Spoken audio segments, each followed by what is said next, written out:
Gustong umorder ng proben dyan bukas ha. Ayan, nag-overtime ako para maglinis. Kasi yung iba mga hindi nabigyan, nagagalit sa akin. Kaya nag-OT ako para lang gawan kayo ng proben. Ito, nahihiya kasi ako sa inyo. Pinapagalitan nyo ako pag wala kayong mabiling proben. Kaya bukas, agahan nyo ang punta sa bahay para makakakuha kayo nitong pertab ng proben. Ayan o, nililinis kong mabuti yan para hindi naman nakakahiya sa mga bibili. Baka kumain kayo ng pids. O, ayan, hinihiwa sa gitna, tatanggalin yung mga laway, yung mga pids.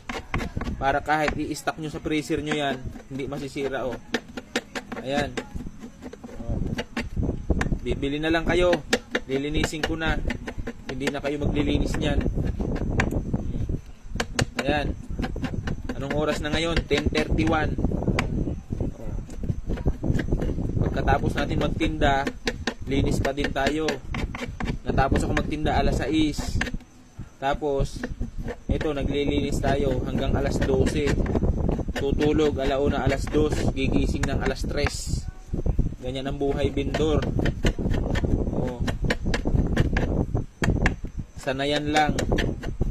Tapos, kung may pinaghuhugutan ka talaga, magagawa mo yan. Pero kung wala naman at tamad ka talaga, hindi mo yan magagawa. Pero kung ikaw ay may pangarap sa buhay mo kahit kaunti lang, kahit mababa lang, kasi taas lang na nyug na pangarap, ayan, pwede na.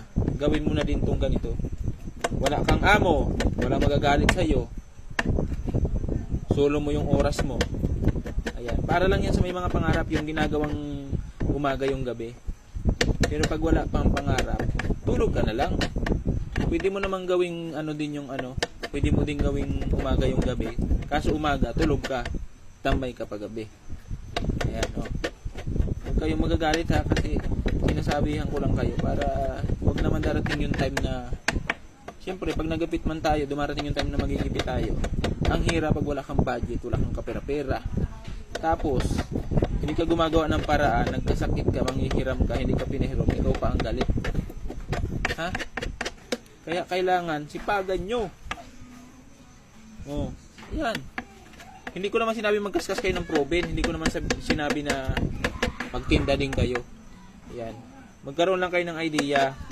Kasi ito, pwede na din tong tsaga-tsagaan na hanap buhay. Kahit nasa loob lang kayo ng bahay, harapan ng mga bahay nyo, pwede nyo gawing negosyo. Yung mga viewers ko nga, oh, ayan. Hindi ko na binabasa yung comment nila para lang maituro sa inyo to. Ha? Ayan, oh. Linisin nyo lang mabuti para binabalik-balikan kayo ng mga customer nyo. Kasi pag hindi malinis yung paninda nyo, wala, talo.